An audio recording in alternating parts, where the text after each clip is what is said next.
নমস্কার, স্বাগত জানাচ্ছি আপনাকে সোশ্যাল বাংলায়। নমস্কার আপনাকে। বিধুবাবু, একটা বিষয়, গতকাল বামুটিয়াতে সেখানে মনোনয়নপত্র জমা দেওয়ার একটা অনুষ্ঠান চলছিল এবং সেই সময় বিরোধী কংগ্রেসের যারা প্রার্থীরা সেখানে উপস্থিত ছিলেন তাদের উপর আক্রমণ করা হয়, গাড়ি ভাঙচুর করা হয় এবং ঠিক তার কিছুক্ষণ পর আপনাকে দেখা যায় আপনি পুলিশ সামনে থাকা সত্ত্বেও সেখানে নিরাপত্তার দায়িত্বটা নিয়েছিলেন। আপনি ওনাকে বলছিলেন যে আপনি নিরাপত্তা দিয়ে ওনাকে অফিস কক্ষ পর্যন্ত নিয়ে যাবেন মনোনয়নপত্র জমা দিতে। তো সেই বিষয়টা কি যদি একটু বলেন। অ্যাকচুয়ালি দেখুন, প্রথমে বলছি যে নির্বাচন ঘোষণা হওয়ার পর হুম। আহ, নির্বাচন দপ্তরের অর্ডার অনুযায়ী প্রত্যেকটা জায়গাতেই সর্বদলীয় বৈঠক হয়, যথারীতি আমাদের এখানে হয়েছে। হুম। তো সর্বদলীয় বৈঠকে বিরোধী দলরা উপস্থিত ছিলেন। সর্বদলীয় বৈঠকে এখানে আলোচনা হয়, একটা মাইনস করা হয়। হুম। ওনারা চেয়েছিলেন যে ওনারা নাকি 15 তারিখ নমিনেশনটা দেবেন। আমি বলি ঠিক আছে, 15 তারিখ দেবেন, নেন। 12 তারিখও খালি ছিল, ফাঁকা ছিল ওনাদের জন্য। 15 তারিখ ওনারা নিয়েছেন, ওটা আমরা দিয়েছি। এবং আমাকে তখন আবদার করেছিল মাননীয় বিধায়ক, বামুটিয়ার বর্তমান বিধায়ক, যে 16 তারিখ সকাল ফার্স্ট আওয়ার 1 ঘন্টা ওনাদেরকে দেওয়ার জন্য। আমি সেটাও অ্যাকসেপ্ট করলাম। ফার্স্ট আওয়ার 1 ঘন্টা ওনাদেরকে আমি দিলাম। হুম। তো 11টা থেকে শুরু হয় নমিনেশন পত্র দাখিল করা, 11টা থেকে 12টা ওনাদেরকে দেওয়া হয়েছে। আমরা এতদিন যাবৎ কোনো নমিনেশন পত্র দেইনি।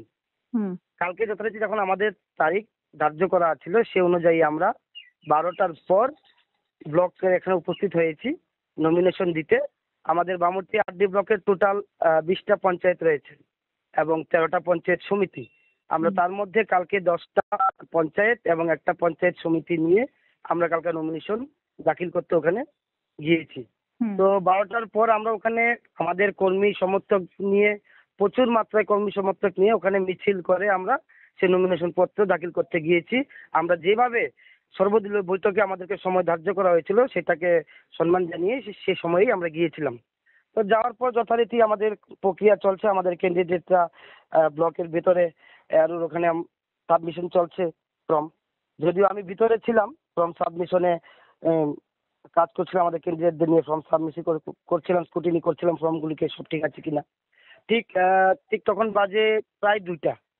তখন আমার মোবাইলে একটা ফোন আসলো হুম। যে ওখানে যিনি আমাদের এয়ারপোর্ট পিএস এর যিনি ওসির দায়িত্বে রয়েছেন, অফিসার ইনচার্জ, উনি ফোন করেছেন যে আপনাদের তো এখানে কমিশনের সমর্থক ভারী মাত্রায় ভিড়, এর মধ্যে কংগ্রেস থেকে নমিনেশন দিতে এসছে, তো আমরা চাই আপনিও আমাদেরকে একটু কোঅপারেশন করুন, ওনাকে আমরা ভিতরে নিয়ে দিতে চাইছি। বলছি অবশ্যই নিয়ে আসুন। বলছে আপনি যদি একটু বেরিয়ে বাইরে আসেন তাহলে আপনার কথা সমর্থকগুলো সাইড থাকবে, উনি একটু সাহস পাচ্ছে না। আমি ঠিক আছে নিয়ে আসছি। যথারীতি আমি গেলাম। ওখানে যাওয়ার পর দেখলাম যে গাড়িতে উনি বসে আছেন, গাড়ির গ্লাস লাগানো, গাড়িতে বসে উনি সিগারেট খাচ্ছেন, ভেতরে 2-3 জন লোক আছে। তখন আমি এখানে প্রশাসনের লোক যারা ছিল ওনাদেরকে বলে আপনারা ওনাকে বলেননি যাওয়ার কথা, বলছে আমরা বলছি হয়তো উনি সাহস পাচ্ছে না, আপনি কর্মীদেরকে আপনি সরিয়ে দিন। আমি ঠিক তখন আমার যেটা করার আমি সেই ভূমিটাকে ওখানে পালন করেছি, সেভাবে আমাদের কর্মীদের সরানোর চেষ্টা করেছি এবং আমি নিজে গিয়ে ওনাকে বলেছি আপনি যদি নমিনেশন দিতে চান তাহলে আসুন। তখন উনি আমাকে বললেন যে না, আমরা নমিনেশন দেবো না। প্রথম বলেছেন আমি আরুকে জানাতে এসেছি যে আমরা এবার নির্বাচনে অংশগ্রহণ করব না। আবার বলছে আমার লোক অসুস্থ হয়ে গেছে, আমি দেব না। আমি বলছি দেখুন ভেতরে আরো রুমে গিয়ে বসুন, ওখানে গিয়ে এসি আছে, একটু রেস্ট করে তারপর দিন। ওটাও আমি বলেছি, কিন্তু উনি দিতে চাইছে না। আসলে ব্যাপারটা হলো এটা just to make in issue, একটা ইস্যু ক্রিয়েট করার জন্যেই এটা পরিকল্পিতভাবে এখানে উনি কালকে এসছেন, কোনো নমিনেশন দেওয়ার জন্য আসেননি। আর এই যে ইস্যুটা, এটার যে স্ক্রিপ্টটা যিনি লেখেন উনি আমার থেকে আপনার থেকে অনেক দূর অব্দি ওনার চিন্তা। জাস্ট একটা ইস্যু করার জন্য কালকে ওনাকে পাঠিয়েছেন ওখানে, এখানে একটা অশান্তির পরিবেশ ক্রিয়েট করার জন্য, একটু মাইলেজ নেওয়ার জন্য, নিউজে ইস্যু তোলার জন্য যে বামুটিয়াতে অসুবিধা হচ্ছে। যাক আবার ভালো। একটা বিষয় বিজুবাবু, সেটা হচ্ছে আপনি যখন সেখানে পৌঁছেছিলেন তার আগে ওনার গাড়ি ভাঙচুর করা হয়েছিল। তো সেটা নিয়ে কি হ্যাঁ, ধরনের অভিযোগ এসছে আপনাদের বিরুদ্ধে যে সেখানে হামলা করা হয়েছে বা আক্রমণ করা হয়েছে তাদের উপর? হ্যাঁ, এটা একটা ভালো কথা বলেছেন। আমি যখন গিয়েছি আমি গিয়ে দেখেছি ওনার গাড়ির সামনে গ্লাসটা ভাঙা আছে। হুম। তো কথা হলো ওখানে শুধু আমরা ছিলাম না বিজেপির লোক, ওখানে অনেক প্রেসের সাংবাদিকেরা ছিলেন। হুম। সাংবাদিক ওখানে ছিল বলেই তো আপনারা স্ক্রিপ্টটা পেলেন, ভিডিওটা পেলেন, যেটা আপনাদের টিভিতে চালিয়েছেন, আপনারা পেলেন। তো আমার কথা এখানে এই যে আমি যখন কথা বলছিলাম ওই ভিডিওটা আপনাদের কাছে পৌঁছেছে, আপনাদের সাংবাদিকরা ভালো করে জানে যে আমি ভেতরে ছিলাম, ভেতর থেকে বাইরে এসেছি। যদি গাড়িটা বামুটিয়া ব্লকের সামনে ভাঙ্গা হয়ে থাকতো, বিজেপির কর্মী সমর্থকরা ভেঙে থাকে, তো নিশ্চয়ই এত সাংবাদিক ছিল, আপনাদের সাংবাদিকও ছিল, ওনাদের কাছে এটারও ফুটেজ থাকবে, এটারও ফুটেজ থাকবে। একবার বলুন যে বিজেপির সমর্থকরা ওনার গাড়ি ভাঙছে বামুটিয়া ব্লকের সামনে, এরকম যদি কোনো ফুটেজ থাকে সেটাও আপনাদের কাছে প্রেরণ করতে, সেটাও আপনারা চালিয়ে দিন, মানুষ দেখুক, জনগণ দেখুক। কিন্তু হ্যাঁ, যে ভিডিওটা আপনারা এবং অন্যান্য চ্যানেলে দেখাচ্ছেন, এটা দেখে সাধারণ মানুষের এটাই উপলব্ধি হবে, হয়তো আমি গরু মেরে জুতা দান করছি, আগে আমার লোক দিয়ে ওনার গাড়ি ভেঙেছি, তারপর আমি আবার গিয়ে ওনাকে ডাকছি আসানোর জন্য। মানে যতটুকু আপনাদের ভিডিওতে আসছে ওটা দেখে সাধারণ মানুষের এটাই উপলব্ধি হবে। তো আমি এটাই বলবো, আমার কথাটাও তো গ্রাহ্য হবে না। এখানে অনেক সাংবাদিক ভাইরা ছিলেন, যেখানে আপনাদেরও সাংবাদিক ভাইরা ছিলেন, আপনার ফুটেজ যেখানে ফুটেজটা পেয়েছেন, ওনাদেরকে বলুন যদি বামুটিয়া ব্লকের সামনে ওনার গাড়ি ভাঙ্গা হয়ে থাকে এবং বিজেপির সমর্থক দ্বারা ভাঙ্গা হয়েছে, ওই ফুটেজটা আপনাদেরকে দিক, আপনারা ওটা রাজ্যবাসীর সামনে তুলে ধরুন। এটা এই জায়গায় কোনো ধরনের ভাঙচুরের ঘটনা হয়ই নাই। ওনারা স্ক্রিপ্ট লিখতে একদম খুবই ট্যালেন্টেড। ও আগে থেকে সাজিয়ে এসেছে গাড়িটা, গাড়িটা কোথায় ভাঙলো না ভাঙা গাড়ি নিয়ে এভাবেই সাজিয়ে এসছে, এটাই আমাদের এখন তদন্ত করছি। এবং সবচেয়ে আতঙ্ক বিষয় হলো, কালকে আমাদের ধার্য করার সময় আমাদের কর্মী সমর্থক ভিড়, এত ভিড়ের মধ্যে উনি যে এসছেন এস এন দাস, উনি একজন রিটায়ার্ড টিসিএস অফিসার, আমি সম্মান করি ওনাকে, হুম। কিন্তু ওনার গাড়ি চালক একটা এডিক্টেড, ও টোটালি নেশাগ্রস্ত।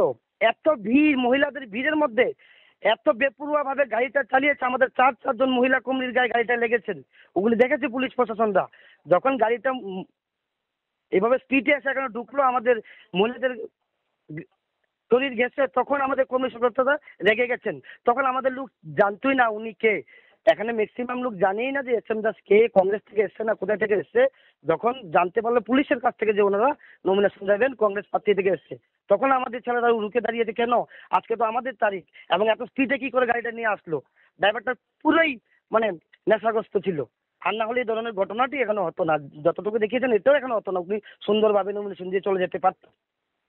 অর্থাৎ আপনার টোটালি এটাই বলবো, সমস্ত ওসি বাবুই আপনাকে সেখানে ডেকেছিলেন, যেহেতু আপনাদের কর্মীরা উপস্থিত ছিলেন সেই কারণে।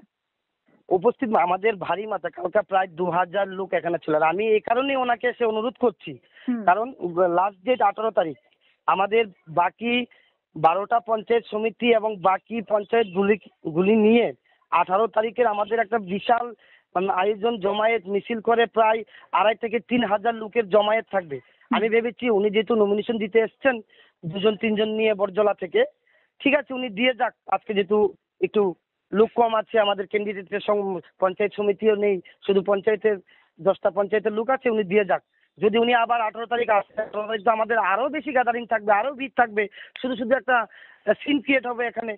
আর যেহেতু মাইনসে আমাদের ডেট নেওয়া হয়েছিল 16 তারিখ 12টার পর থেকে 18 তারিখ, আমরা সেই মোতাবেক আমাদের প্রোগ্রাম শিডিউলটাও করে রেখেছি, মিছিলের প্রোগ্রাম শিডিউলটা করে রেখেছি, জমায়েতের প্রোগ্রাম শিডিউলটা করে রেখেছি। আমাদের তো নমিনেশন দিতে হবে, আমি যেহেতু আগের ডেটগুলো ওনাদেরকে সুযোগ দিয়েছিলাম। তো 18 তারিখ মানে গতকালকে তো আমাদের আরো বিশাল ভিড় হবে। তাই আমি ভেবেছি যে উনি দিয়ে যাক, উনি এসছেন, যে কটা নিয়ে এসছেন উনি দিয়ে জমা করে চলে যাক। আমি এই জন্য ওই সময় আমি এই দায়িত্বটাই পালন করেছি। বিজুবাবু, আর একটা শেষ প্রশ্ন, সেটা হচ্ছে আপনি যেহেতু বামুটিয়ার দায়িত্বে রয়েছেন, ত্রিস্তরীয় পঞ্চায়েত নির্বাচনের কি ফলাফল আশা করছেন? ত্রিস্তরীয় ফলাফল শুধু বামুটিয়া নয়, রাজ্যের প্রত্যেকটা জায়গাতেই 2000 আজকে তো ত্রিস্তর পঞ্চায়েতে গেল কিছু মাস আগে আপনি লোকসভা নির্বাচনের ভোট রেজাল্ট গুলো দেখেছেন প্রত্যেকটা মন্ডলের।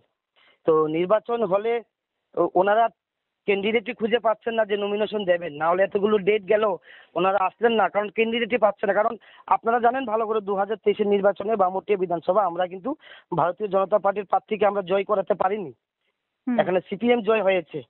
ঠিক আবার লোকসভা নির্বাচন আস্তে আস্তে যে সমস্ত মানুষগুলি ওই দিন সিপিএম কে ভোট দিয়ে 2023 সালে মানে বামুটিয়াতে বিজেপির বিধায়ক বানাতে পারেনি, কিন্তু সিপিএম কে জয় করিয়েছিল, ওনারা ওনাদের ভুলটা বুঝতে পেরেছেন যে সিপিএম এর এমএলএ এনে ওনাদের কি ক্ষতিটা হচ্ছে, যার ফলস্বরূপ 2024-এর লোকসভায় ওই সমস্ত মানুষগুলি আবার ভারতীয় জনতা পার্টিকে আগলিয়ে নিয়ে ভারী মাত্রায় ভোট দিয়েছেন, আশীর্বাদ করেছেন, যার কারণে আমরা 20,000-এরও বেশি ভোটে লিড নিয়েছি।